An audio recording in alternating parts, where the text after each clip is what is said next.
बहुत अहम विभाग हमारे बीच में मौजूद है, समाज कल्याण विभाग, और एक युवा उद्यमी भी हमारे बीच में है।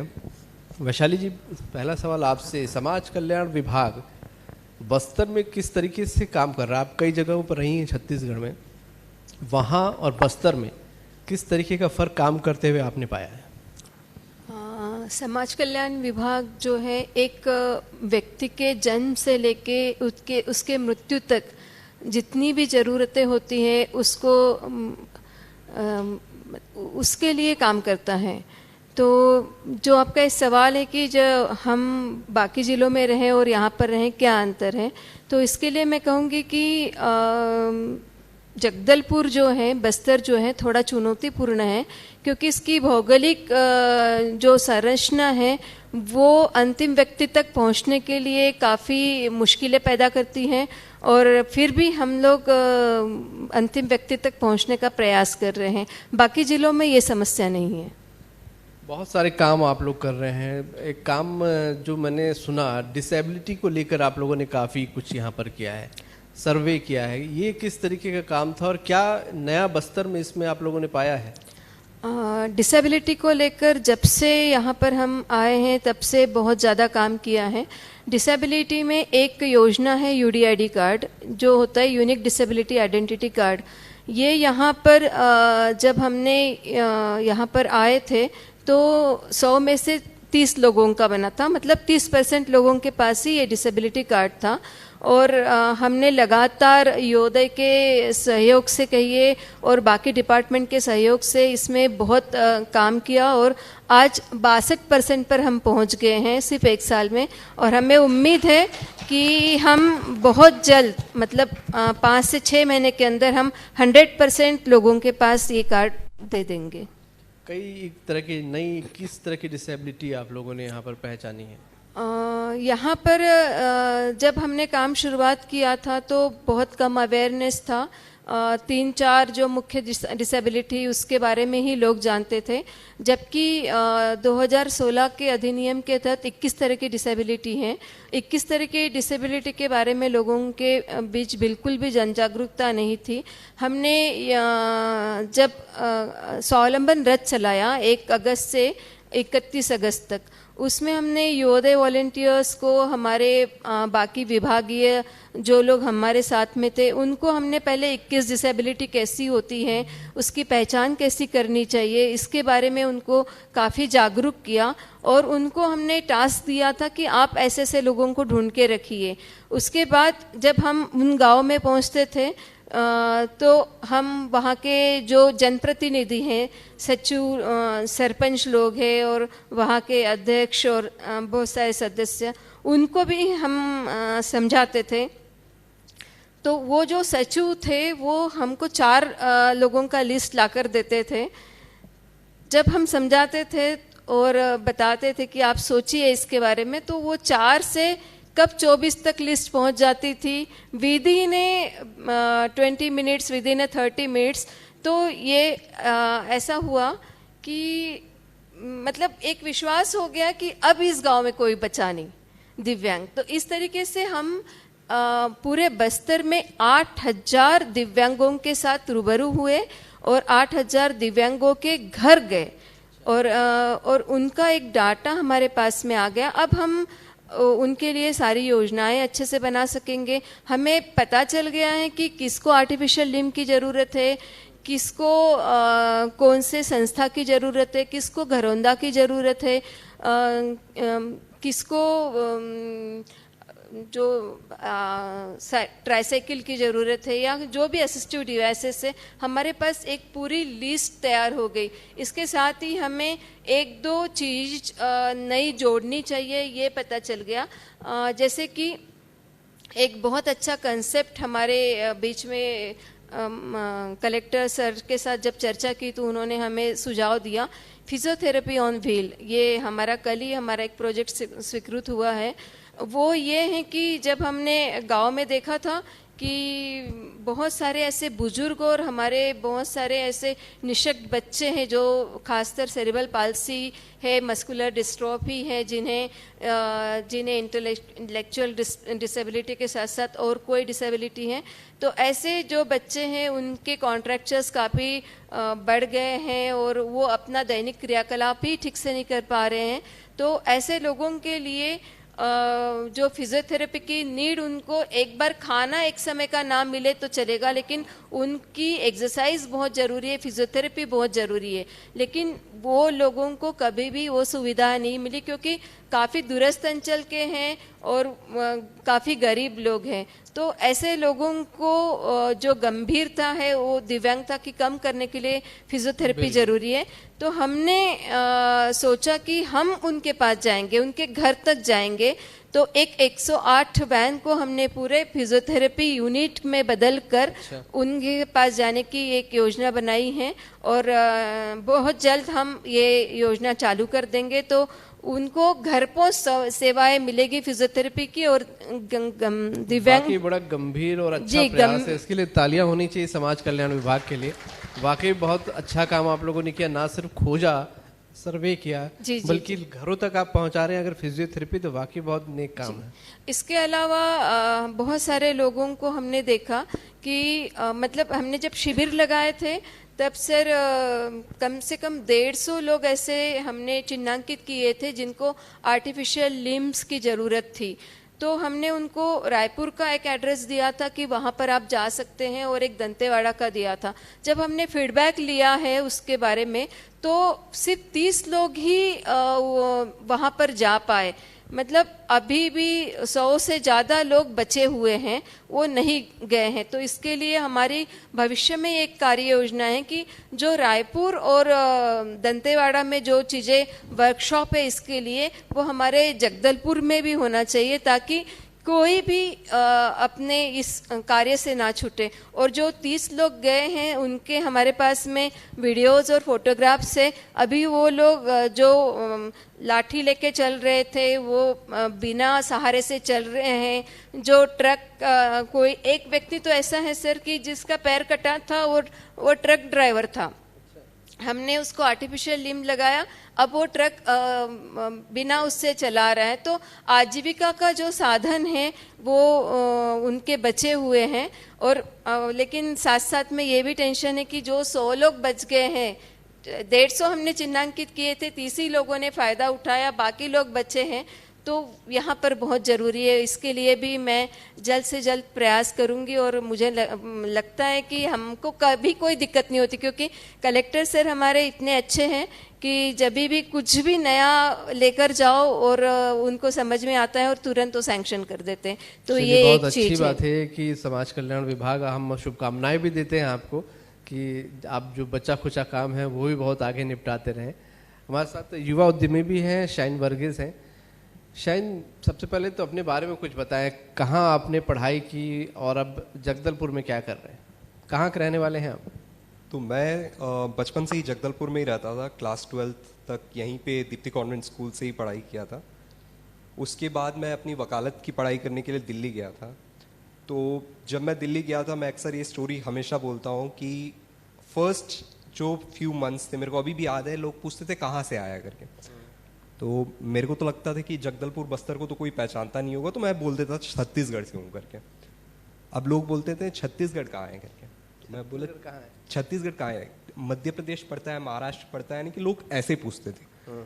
तो और ये बहुत ही वेल एजुकेटेड लोग हैं, डीपीएस जैसे स्कूल में जो सीबीएसई वगैरह में टॉप करके आए हैं, उन लोगों की बात कर रहा हूँ मैं। अच्छा। तो अब इसके बाद फिर मैं बोलता हूँ कि छत्तीसगढ़ एक स्टेट है, वहाँ बस्तर जगदलपुर में रहता हूँ। अब बस्तर जगदलपुर बोलने से सब पहचान लेते थे। अच्छा। और मेरे को यही सवाल आता था कि भाई तुम लोग के वहाँ पे कपड़े भी पहनते हो तुम लोग? तो इस तरीके के सवालें आते थे उस समय दिल्ली में जब था मैं। तो उसी समय मैंने सोचा था कि अब आने वाली जो 5 साल जब मैं वकालत की पढ़ाई करूँगा और अगर मास्टर्स किया, उस समय बस्तर के जो एंटायर परसेप्शन है नेशनल लेवल पे, उसको चेंज करना है करके।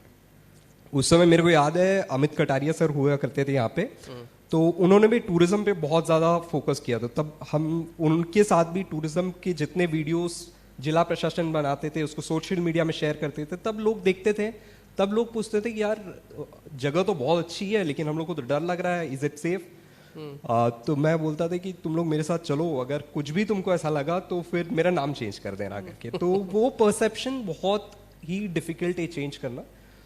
तो उसी के चलते उसके बाद हमने एक प्रोजेक्ट बनाया था हाइजीन को लेके। वो हाइजीन को लेके वो प्रोजेक्ट यूएस में one of the top 10 projects में सेलेक्ट हुआ था। तो प्रेसिडेंट बिल क्लिंटन ने अवार्ड किया था। वो प्रोजेक्ट बस्तर से ओरिजिनेटेड था, हरियाणा में उसका काम हुआ था। तो जब वो टॉप 10 में गया और मैं शिकागो में गया, तब शिकागो में एक ऐसी छोटी सी पिज़ेरिया में बैठा हुआ था मैं, और हम लोग पिज़्ज़ा खा रहे थे। ऐसी वहाँ के विदेशी अमेरिकन दोस्तों से मिला, तो उनको मैं बताया कि मैं इंडिया से हूँ। तो उन्होंने पूछा इंडिया में कहाँ से करके, तो मैं बोला बस्तर जगदलपुर से हूँ। वो जगदलपुर को पहचान लिए। अच्छा। वो बोले कि अरे वही जगदलपुर ना जो हमारा नायग्रा जैसे फॉल्स है जहाँ पे। तब मेरे को समझ आया कि सिर्फ इंडिया में बैठे हुए दिल्ली के लोग ही हमारे अच्छे चीज़ों को नहीं जानते, विदेशियों तो सारे जानते हैं। एंड उन्होंने नंबर शेयर किया, उन्होंने बोले कि आना है करके, and they were actually planning to come अभी 2020 में, बट फिर कोविड हो गया और आ नहीं पाए, बट उन लोग जरूर आएंगे। तो आपको क्या लगता है कि आप पढ़ाई के दौरान और तब से आज तक परसेप्शन बदलने में कुछ कामयाब हो पाए या कोशिश जारी है? नहीं, बहुत बहुत सारे चीज़ों में हमने चेंज किया है। फॉर एग्जाम्पल जब हम आज बात करें तो मेरे पापा ने बर्गिस बिल्डर्स जब स्टार्ट किया था 1998 पे, तब उनका ड्रीम था कि मेरे को अच्छा रेजिडेंशियल कॉलोनी लाना है जगदलपुर में। तब हुआ नहीं करता था, तो उन्होंने लाया। उसके बाद हमने 2015-16 में वर्गीज विंग्स करके एक प्रोजेक्ट लॉन्च किया था जो रेजिडेंशियल कम कमर्शियल कॉम्प्लेक्स था। कमर्शियल रखने का यही एक सोच था कि जब हम देखते थे दिवाली क्रिसमस में, जब हम जो वर्कर्स थे, हमारे लेबर्स थे, उन लोग के लिए एक शर्ट या पैंट गिफ्ट करते थे, तो उन लोग ऐसा देखते थे कि ये तो बहुत ही एक बड़ी चीज़ है, यानी कि it was kind of unaffordable for them. तो हमको ऐसा था कि कोई एक बड़ा सप्लाई चेन जिसका अच्छा हो, जिसका कॉस्ट एफिशिएंट मार्केट हो, ऐसा कोई सुपर मार्केट को हमको जगदलपुर में लाना है, ये हमारा विजन था। तो इसीलिए हमने वो कमर्शियल कॉम्प्लेक्स प्लान किया। उसके बाद हमने कई नेशनल रिटेल चेन्स के साथ बात किया, एंड फाइनली हमने विशाल मेगा मार्ट को बस्तर लेके आए। तो व्हेन वी प्रपोज्ड कि बस्तर लाना है इसको, तो उनका ये था कि यहाँ चलेगा कि नहीं, बट हमने एश्योर किया कि चलेगा एंड एवरीथिंग किया। हमने रेंटल सपोर्ट दिया उनको, और आज जैसे कलेक्टर सर एयरपोर्ट के लिए बोल रहे थे, वैसे आज विशाल मेगा मार्ट की 450 आउटलेट्स है पैन इंडिया। उसके टॉप 10 में हर महीने में बस्तर की आउटलेट आती है। अच्छा। और सिर्फ बस्तर जिले से ही नहीं, उड़ीसा से, कोंडागांव तरफ से, कांकेर से लोग आते हैं और परचेसिंग करके जाते। तो इंफ्रास्ट्रक्चर जो चेंज हमने लाया है, तो आज जगदलपुर बस्तर का नाम हमेशा उस कॉर्पोरेट ऑफिस में भी लिया जाता है जिसमें कभी सोचा भी नहीं था कि उनके कर्मचारी को भेजना संभव हो सकता है करके। दूसरी बात हमने ये किया कि अब हमने वो ला दिया। अब हमको लगा कि लाइफस्टाइल चेंजेस आना चाहिए, क्योंकि आजकल ऑनलाइन की बात आती है, इंस्टाग्राम फेसबुक पे जब तक फोटोज आपकी शेयर होती है, अब हम चित्रकूट की फोटोज सबने देख लिया, ट्राइबल्स की फोटोज सबने देख लिया, बट अब हम सॉल्व कैसे करें उस डर को जो लोगों में उस समय भी था। और एक दूसरी बात ये आता था, मेरे जैसे लोग यदि वापस आना चाहते हैं, मैं दिल्ली में रहा हूँ, मैं दिल्ली की पिज्जा से लेके बर्गर से लेके जितनी अच्छी चीजें हैं जो विश्व लेवल पे मिलता है वो दिल्ली में खा के पला बड़ा हूँ। और जब जगदलपुर आता था तब एक अच्छी कॉफी भी नहीं मिलती थी यहाँ पे। तो मेरे जैसे एक बंदे को यदि वापस आना है तो वो लाइफस्टाइल भी यहाँ पे अवेलेबल होना चाहिए। तो मैंने 2020 में ये प्लान किया कि अब हम दिल्ली की लेवल की रेस्टोरेंट जगदलपुर में खोलेंगे। तो हमने अर्बन अफेयर्स करके स्टार्ट किया, और वहाँ पे जो स्टाफ है हमने इस तरीके से प्लान किया कि हम स्टाफ लाएंगे पूरी दिल्ली की, बॉम्बे की, ललित हयात जैसे होटल से मेरे पास आज शेफ्स हैं, उन्होंने आया, और हम लोकल लेवल के जो गांव के लड़के, उनमें से एक लड़का है मेरा मधुराम करके, उसके पापा आज जेल में है, नक्सल है बोल के। अच्छा। वैसे गांव के अंदर से हमने लड़के उठाए, किचन में डाले, और आज मेरे 3 स्टाफ ऐसे ट्रेंड हो गए थे कि आज दिल्ली की रेस्टोरेंट में उनको नौकरी मिल गई है 15,000 20,000 की। तो हमने वैसा चेंज किया कि अब वो लड़के उधर जा रहे हैं, दिल्ली की पूरी वर्क फोर्स यहाँ पे उनके वजह से सुन रहे हैं। उन लोग, अब शुरू में मेरे को टीम लाने में बहुत दिक्कत हुई। कोई भी सर्च करता था कि बस्तर, तो कोई आना नहीं चाहता था। अच्छे अच्छे शेफ्स बोलते थे सर ये कहाँ ले जा रहे हो, तो हमने बोला भाई तुमको रायपुर में काम करना है। तो रायपुर तक आते थे, उस समय फ्लाइट हुआ नहीं करता, तो हम बोले कि ये बस में बैठ जाओ, ड्राइवर तुमको उतार लेगा करके। हर 2 घंटे में फिर फोन बजती, सर अभी तक नहीं आया, अभी तक नहीं आया। फिर अब जो इन लोग आए, अब मैं अभी रिसेंटली हायर किया तो मेरे को कोई प्रॉब्लम ही नहीं हुआ, सबको पता था कि बस्तर कहाँ है, ये ठीक इलाका है। तो अब आपको लगता है कि आप और आपके जैसे अब बहुत से लोग जो बाहर पढ़ने जाते हैं, अगर वापस आकर काम करना चाहते हैं कि तो उनके लिए मुफीद माहौल है यहाँ जगदलपुर में, वो कर सकते हैं, किसी भी प्रकार की हिचक नहीं होनी चाहिए? सर आज तो सबसे बड़ी चीज़ होती है कि जगदलपुर इस लाइक बहुत छोटी शहर है हमारी। छोटी शहर होने की एक फ़ायदा रहता है कि एक फैमिली टाइप का एनवायरनमेंट है। अगर मैं आज रजत सर से बात करना चाहता हूँ, ऋचा मैम से बात करना चाहता हूँ, मैम से बात करना चाहता हूँ, मेरे को प्रॉब्लम फेस नहीं होगा। I just have to go to the office और मेरे को मीटिंग मिल जाएगा। बट अगर मैं यही बिजनेस से रिलेटेड कुछ प्रॉब्लम को जिला प्रशासन, नगर निगम या पुलिस के ऑफिसर्स के साथ कोई अन्य शहर में रखना चाहता तो वो संभव ही नहीं था, क्योंकि वो एक तो शहर इतना बड़ा है, दूसरा उधर काम करने वाले मल्टीनेशनल कॉर्पोरेशंस इतने ज्यादा है, डीप रूटेड है कि एक नया स्टार्टअप को एक अच्छी एटमॉस्फेयर मिल नहीं पाता। बट जैसे मैंने अभी आके अर्बन अफेयर्स यहाँ पे खोला, परसों की बात है, मेरे को लखनऊ से फोन आया अर्बन अफेयर्स की फ्रेंचाइजी लेने के। तो बस्तर में पली बड़ी ब्रांड है, वो इतनी बड़ी इसीलिए हो पाया क्योंकि हमारी एक छोटी फैमिली है, यहाँ पे सब कनेक्टेड है। आपको मैं जानता हूँ, मैम को मैं जानता हूँ, यानी कि हर कोई एक दूसरे को जानते हैं, तो बहुत चीजें आसान हो जाती है। कई गलतियां भी करते हैं हम अपने शुरुआती स्टेज में, जैसे बिजनेस में कई गलतियां, कई भूल चूक हो जाती है। बाहर के शहर में अक्सर हम देखते हैं कि वो बहुत ही लीगल प्रोसीजर्स हो जाते हैं, बिजनेसेस को बंद करना पड़ जाता है। बट जगदलपुर में ऐसा नहीं है, आपसे कोई भूल चूक हो जाए, आपको सपोर्ट करने वाले लोग हैं कि यार हो जाता है ये, चल ठीक है, लेट्स कंटिन्यू। जिला प्रशासन हो, पुलिस की सपोर्ट हो, निगम की सपोर्ट हो, बहुत ही एक डीप स्ट्रॉन्ग सपोर्ट मिलता है बस्तर से यदि किसी को बिजनेस स्टार्ट करना है तो माना जाए कि आने वाले समय में इस बिजनेस को आप और आगे जगदलपुर में ही बढ़ाएंगे, बस्तर के नाम को और आगे बढ़ाएंगे, और भी लोगों को प्रेरित करेंगे? अब आपने तय कर लिया यहाँ के लिए? हाँ जी सर, मेरा तो बस यही है कि अगर बस्तर में मैं पला बढ़ा हूँ और बस्तर के लोगों के प्यार की वजह से हम ग्रो कर पाएँ। अगर मेरे पापा ने जब शुरू किया था 1998 में, हमने कहीं और फोकस ही नहीं किया। Varghese builders is a boutique brand, because उनको क्वालिटी कंट्रोल इतना ज़्यादा रखना था कि उन्होंने सिर्फ जगदलपुर में फोकस किया। जो भी ग्रोथ मेरी फैमिली को हुई है वो बस्तर से ही हुई है। तो हमेशा मैं ये फोकस करता हूँ कि बस्तर को हमेशा हाईलाइट मिले मेरी हर प्रोडक्ट्स, हर ब्रांड पे। अभी हाल ही में अगस्त में हमने एक ब्रांड लॉन्च किया क्लेन करके, वो हाइजीन सॉल्यूशंस प्रोवाइड करते हैं। छोटी सी एग्जांपल आपको देता हूँ, आप आज हैंड वॉश करते हैं, हम जाते हैं अक्सर ऐसे ही हाथ धो के निकल जाते हैं, हमारी हाथ साफ दिखती है, लेकिन वो हैंड वॉश तब तक आपके हाथ पे काम नहीं करता जब तक 20 सेकेंड तक आपके हाथों पे ना रहे, क्योंकि वो हैंड वॉश इस तरीके से काम करता है कि वो आपके जर्म्स के जो फैटी लेयर्स होते हैं सेल्स में, उसको ब्रेक करता है और उसको नष्ट कर देता है। 20 सेकेंड तक यदि वो कांटेक्ट पे नहीं रहा तो वो नष्ट नहीं करता। हमको लगता है हमारा हाथ क्लीन है, अभी इसमें कोई जर्म्स नहीं। ये कोविड के आने के बाद हमें लगा कि नहीं, ऐसा नहीं होना चाहिए। जो जगह क्लीन दिखता है, ऑडिटोरियम क्लीन दिख रहा है, जरूरी नहीं है कि ये हाइजीनिक भी हो। तो हमने एक बहुत बड़ा मास स्केल पे हाइजीन मूवमेंट दिल्ली में लॉन्च किया, क्लेन हाइजीन करके एक कंपनी स्टार्ट किया, जिसमें हमारा एम है कि विश्व की 1000 सबसे हाइजीनिक प्लेसेस, क्लीनेस्ट प्लेसेस नहीं बोला, सबसे हाइजीनिक प्लेसेस भारत से होनी चाहिए।